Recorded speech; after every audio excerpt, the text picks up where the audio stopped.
ছাত্ৰ ছাত্ৰীসকল মই মৌচুমী তোমালোক সকলোকে জনাক মৌচুমী ইকো ক্লাছলৈ স্বাগতম জনাইছোঁ। আজি আলোচনা কৰিব লৈছোঁ BA 4th semester economics major Guwahati university unit number 3 ইণ্টিগ্ৰেশ্যনৰ কেইটামান কুৱেশ্যন আমি আলোচনা কৰিম। আজিৰ কুৱেশ্যনটোত আমি আলোচনা কৰিম যে ইণ্টিগ্ৰেশ্যনৰ constant is a multiple of integration function, অৰ্থাৎ এটা ইণ্টিগ্ৰেশ্যন ফাংচনত যদি কনষ্টেণ্টটো তাৰ লগত মাল্টিপল হৈ থাকে তেতিয়া আমি কুৱেশ্যনটো কেনেধৰণে ছল্ভ কৰিম, কেইবাটাও এক্সাম্পল আলোচনা কৰিম। মই আশা কৰোঁ বুজি পাবা আৰু একেবাৰে বেছিকৰ পৰা ষ্টাৰ্ট কৰিম এডভান্স লেভেললৈকে। ভিডিঅ'টো স্কিপ নকৰাকৈ শেষলৈকে চাবা। এতিয়া চোৱা, ফাৰ্ষ্ট আমি বিভিন্ন ধৰণৰ এক্সাম্পল ল'ম। ফাৰ্ষ্ট এক্সাম্পলটো লৈছোঁ ইণ্টিগ্ৰেশ্যন 7x6। এতিয়া এইটোক তুমি dx ওলাব লাগে, ঠিক আছে। এই কুৱেশ্যনটোক তোমাক dx ওলাবলৈ কৈছে। এতিয়া এই কুৱেশ্যনটো dx ওলাবলৈ হ'লে ইণ্টিগ্ৰেশ্যন 7 আছে আৰু এক্সৰ ওপৰত পাৱাৰ আছে 6 আৰু এই 7টো হৈছে যে মাল্টিপল কনষ্টেণ্ট আৰু এই কনষ্টেণ্টটো x6ৰ লগত মাল্টিপল হৈ আছে। এতিয়া চোৱা, এনেধৰণৰ যদি কুৱেশ্যন আহে তেতিয়াহ'লে কি কৰিবা, যিটো ইয়াত কনষ্টেণ্ট থাকিব মানে চিংগলকৈ যোনটো ভেলু থাকিব, যোনটো নাম্বাৰ দিয়া থাকিব দেই, 1ৰ পৰা 9ৰ ভিতৰত, 1টো বাৰু নাথাকে, 2ৰ পৰা 9ৰ ভিতৰত থাকিব বা তাতকৈ বেছি ডিজিটো থাকিব পাৰে, যিকোনো সংখ্যা হ'ব পাৰে। গতিকে এই 7টো তোমালোকে প্ৰথমতে বাঢ়ি উলিয়াই দিবা, ঠিক আছে। 7টো আমি বাঢ়ি উলিয়াই দিম, তাৰপিছতে ইণ্টিগ্ৰেশ্যন কৰিবা x6 আৰু ইয়াক আমি কি উলিয়াব লাগিব, dx ওলাব লাগিব, ঠিক আছে। এতিয়া নেক্সট ষ্টেপত আমি কি কৰিম চোৱা, 7টো যেনেধৰণে আছে তেনেধৰণেই বহাম। ইণ্টিগ্ৰেশ্যনৰ ৰুলৰ মতে ইয়াত 6ৰ ওপৰত পাৱাৰ কিমান আছে, n কিমান 6, হয়নে। xৰ ওপৰত পাৱাৰ আছে 6, ডেট মিনছ 6 + 1। এগেইন চাম, xৰ ওপৰত পাৱাৰ কিমান আছে, 6 আছে, গতিকে x 6 + 1 আৰু ইয়াত যোনটো dx আছে নে, সেই dxটো যেতিয়া আমাৰ ইয়াত উঠি যাব, dxটো উঠি যোৱাৰ লগে লগে এটা ভেলু বহিব c, ঠিক আছে, ফিক্সড ফেক্টৰ হিচাপে। এতিয়া ইয়াত আহিব 7 আৰু ইয়াত আহিব 6 + 1, কিমান হ'ব 7, x⁴ 7 + c। ইয়াতো 7 আছে, ইয়াতো 7 আছে, গতিকে আমি এই 7টোৰ লগত এই 7টো কি কৰি দিম, কাটিব পাৰিম। আল্টিমেটলি কি থাকিব, x⁴ 7 + c। এইটো হৈছে আমাৰ 1 নম্বৰ উদাহৰণ, ঠিক আছে, দেখা পাইছা সকলোৱে।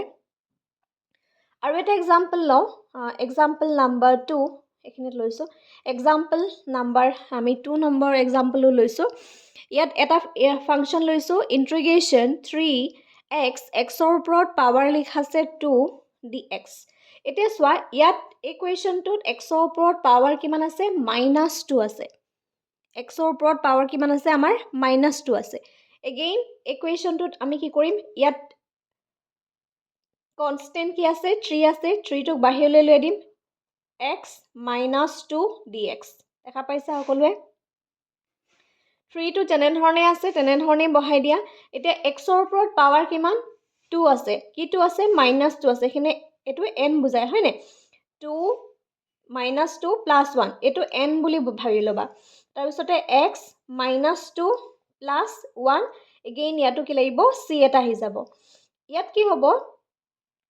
3 আহিব আৰু এইপিনে হ'ব -2 + 1, দেখা পাইছেনে, -2 + 1 কি হ'ব, -1 হ'ব, ঠিক আছে। আৰু ওপৰতো থাকিব -x1 + c, ঠিক আছে। এতিয়া চাবা, এই যোনটো ইকুৱেশ্যন হয় সেই ইকুৱেশ্যনটোত xৰ ওপৰত কিমান আছে, -1 আছে। xৰ ওপৰত -1 থকাৰ কাৰণে আমি কি কৰিম, এই xটো তললৈ লৈ আনিব পাৰোঁনে, -1 এই 3টো ওপৰলৈ লৈ যোৱা, 3 লিখি যোৱাৰ পিছত অনলি x আমি তললৈ লৈ আনিব পাৰিলোঁ, +c।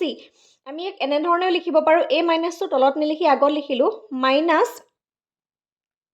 ইয়াত ওপৰত কি আছে, 3 আছে, হয়নে, আৰু তলত 1x আছে, আমি 1x বুলি নিলিখি অনলি x বুলিও লিখিব পাৰোঁ, =3, ঠিক আছে। এইটো হৈছে এনেধৰণৰ এটা উদাহৰণ। আৰু এটা উদাহৰণ লৈছোঁ, অন্য এটা উদাহৰণ নাম্বাৰ 3 মই ইয়াতে কৰিছোঁ। 3 নম্বৰ উদাহৰণটোত আমি চাম বেলেগ এটা কুৱেশ্যন। এইটো ভগ্নাংশত লৈছোঁ 4/x - 3 dx। 4/x - 3 dx ওলাবলৈ কৈছে, ঠিক আছে। এতিয়া এইটোত কুৱেশ্যনত x2ৰ ওপৰত আমাৰ পাৱাৰ কিমান আছে, -3 আছে, ঠিক আছে। xৰ ওপৰত পাৱাৰ -3 আছে। এতিয়া এই যে xৰ ওপৰত পাৱাৰ -3 আছে এইটো তলত আছে আমি তাক কি কৰিব পাৰোঁ ওপৰলৈ লৈ যাব পাৰোঁ আমি এনেধৰণে লিখিব পাৰোঁ ওপৰলৈ যদি লৈ যাওঁ 4xৰ ওপৰত পাৱাৰ কি হৈ যাব 3 dx হৈ যাব এই যে -3টো আছে -3টো ওপৰলৈ লৈ গ'লে +3 হৈ যাব ঠিক আছে এগেইন ইয়াত যোনটো 4 আছে 4টো বাহিৰলৈ লৈ অনাৰ পিছত কি হ'ব x 3 dx ঠিক আছে 4 আহিব xৰ ওপৰত পাৱাৰ কিমান আছে 3 ফৰ্মুলাৰ পৰা আহিব 1 xৰ ওপৰত পাৱাৰ আছে 3 +1 আৰু d টো আঁতৰি পেলাই কি থাকিব c থাকিব আলটিমেটলি ভ্যালু কিমান হ'ব 4 3 + 1 4 হ'ব x to the power 4 plus c a 4টোৱে cancel হৈ যাব ভ্যালু থাকিব x to the power 4 plus c ঠিক আছে আই হোপ সকলোৱে দেখা পাইছা নেক্সট আৰু এটা এক্সাম্পল লৈছো example number 4 চাবা আৰু এটা কুৱেশ্যন আমি লৈছো কুৱেশ্যনটো লৈছো ইন্টিগ্ৰেশন লিখিছো 2/3 x to the power 7 dx 2/3 x to the power 7 2/dx okay এই কুৱেশ্যনটো কেনে ধৰণে সলভ কৰিম চাবা এতিয়া চোৱা আমি ইয়াৰ আগলৈকে যিমানখিনি কুৱেশ্যন কৰিছিলো সেই কুৱেশ্যনখিনিত এইটো চোৱা মাইনাস আছিলে আমি ওপৰলৈ লৈ গ'লো হয়নে মাইনাস আছিলে হেতু ওপৰলৈ লৈ গ'ল তলত তেতিয়া 1 থাকিলে আমাৰ কৰিবলৈ ভাল হ'ল ঠিক আছে ইয়াতো আমাৰ যদি আমি 2/3 টো কি হৈ আছে কনস্ট্যান্ট হৈ আছে হয়নে 2/3 টো আমি বাহিৰলৈ উলিয়াই আনিলো আৰু ওপৰত কি থাকিব 1 থাকিব 1/x to the power 7 dx এনে ধৰণে হ'ব ঠিক আছে যিখিনি ছাত্ৰ ছাত্ৰীৰ মেথছৰ বেসিক ব্যাকগ্ৰাউণ্ড নাই তাৰ কাৰণে মই এটা ষ্টেপ বেছি কৰি দিছো যাতে সহজতে সকলোৱে বুজি পায় 2/3 যেনে ধৰণে আছে তেনে ধৰণে লিখা এখিনি চেঞ্জ নহয় এতিয়া চোৱা ইয়াক আমি সহজ কৰিবৰ কাৰণে এই x to the power -7 কৰি লব পাৰো dx আমি এটো এই 7 টো ওপৰলৈ লৈ গলো +7 টো কি হৈ গল আমাৰ -7 হৈ গল +7 -7 হৈ যোৱা লাগে 2/3 এতিয়া কি হ'ব x ৰ ওপৰত পাৱাৰ আছে -7 এখিনি কি আহিব into -7 plus 1 আৰু ওপৰত কি থাকিব x to the power -7 plus 1 আৰু plus c আহিব again 2/3 আহিব হয়নে আৰু ইয়াত কি আহিব -6 আৰু x to the power -6 plus c ঠিক আছে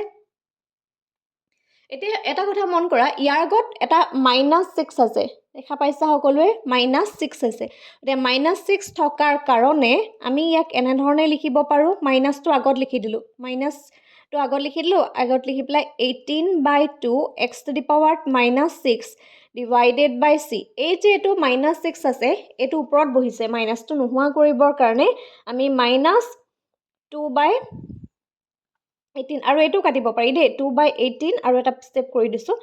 x to the power +6 হৈ যাব plus c plus কিয় হৈ গল আমি এই -6 টো ওপৰৰ পৰা তললৈ লৈ আনিলো ঠিক আছে এটো আৰু এবাৰ সৰু হ'ব ইয়াক এবাৰ যাব ইয়াক 9 বাৰ যাব গতিকে -1/9 x to the power 6 plus c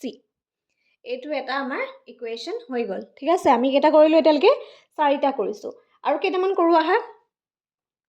Next এটা question কৰো question number 5 question number 5 or eta question integration x to the power 8 divided by 4 dx এতিয়া চাবা এই কুৱেশ্যনটোত আমি এনে ধৰণে লিখিব পাৰো এই x ৰ লগত x to the power 8 আছে তাৰ লগত কি মাল্টিপ্লাই হৈছে 1 এটা মাল্টিপ্লাই হৈ আছে হয়নে গটিকে 1/4 টো এজ এ কনস্ট্যান্ট হিচাপে বাহিৰলৈ আহিব তাৰছত ওপৰত কি থাকিব ওপৰত অনলি 8x থাকিব ইন্টিগ্ৰেশন x to the power 8 dx okay 1/4 আৰু x ৰ ওপৰত পাৱাৰ কিমান আছে 8 plus 1 x 8 plus 1 plus c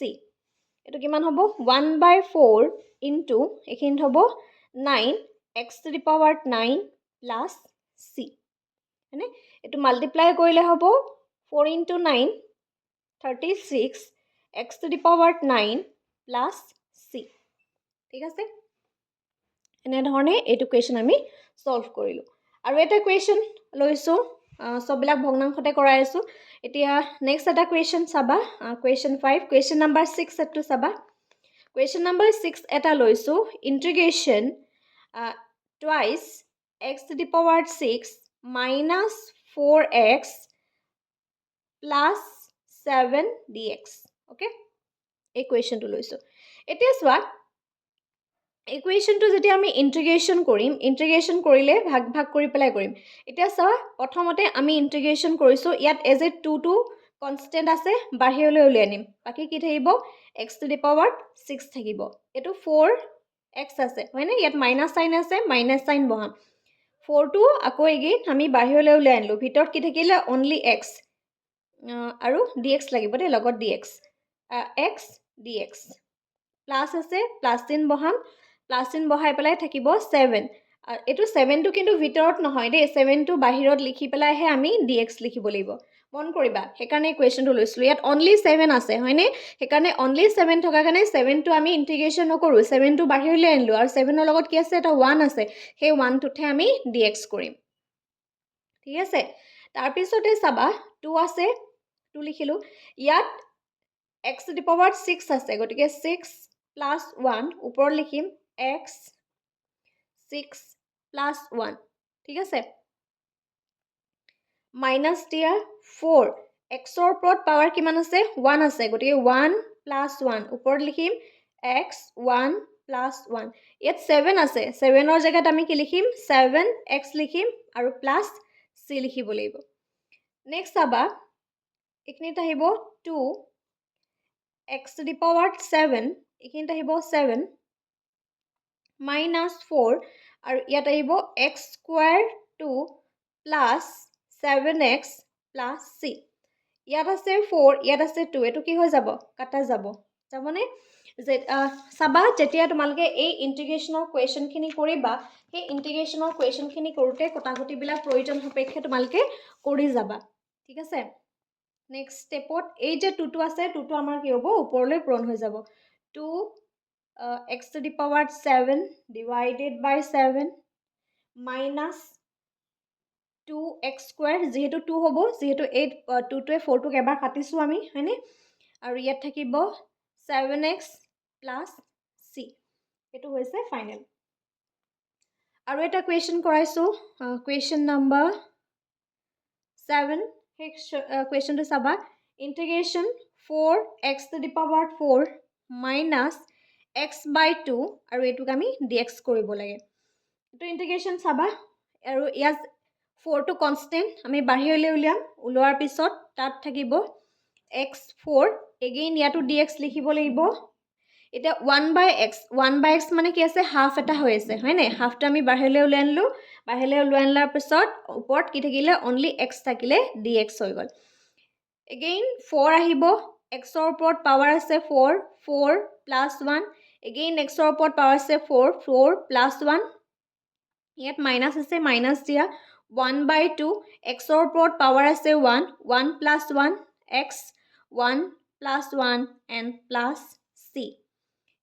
again হ'ব 4 equal to 5 by x to the power 5 minus 1/2 into x square by 2 plus c ঠিক আছে এই ষ্টেপটোত আমি এনেধৰণে কৰিব পাৰোঁ এই 4টো ওপৰে লিখি ল'লোঁ 4x to the power 5 by 5 2 into 2 কৰিলে আমাৰ কি হ'ব 4 হ'ব 4x to the power square plus c এনেধৰণে এই কুৱেশ্যনখিনি সলভ কৰিব পাৰোঁ আজিৰ ভিডিঅ'টোত আমি 7টা কুৱেশ্যন আলোচনা কৰিলোঁ কুৱেশ্যনখিনি বুজি পাইছানে এটা কমেণ্ট কৰি জনাবা ইন্টিগ্ৰেশ্যনৰ এইখিনি বেছিক হয় এইখিনিৰ পিছত আৰু বহুত ৰুল আছে সেই ৰুলখিনি আমি কৰিব লাগিব ইন্টিগ্ৰেশ্যনৰ এপ্লিকেশ্যনখিনি ইম্পৰ্টেণ্ট হয় আৰু ভিডিঅ'টো যদি বুজি পাইছা এটা কমেণ্ট কৰি জনাবা আৰু যদি কমপ্লিট কোৰ্ছত জইন হ'ব বিচাৰিছা স্ক্ৰীনত যোনটো হোৱাটছআপ নাম্বাৰ দিয়া আছে তাত তোমালোকে কণ্টেক্ট কৰিব পাৰিবা অনলি মেথছৰ পেপাৰখন বা তোমালোকৰ 4th ছেমিষ্টাৰৰ আদাৰ্ছ যি 4খন পেপাৰ আছে সেই গোটেই 4খন পেপাৰ আমাৰ লগত জড়িত হ'ব পাৰিবা আৰু সম্পূৰ্ণ নোটছ এণ্ড ভিডিঅ' অসমীয়া আৰু ইংৰাজী দুইটা মাধ্যমতে লাভ কৰিবা আজিলৈ ভিডিঅ'টো ইমানেই ধন্যবাদ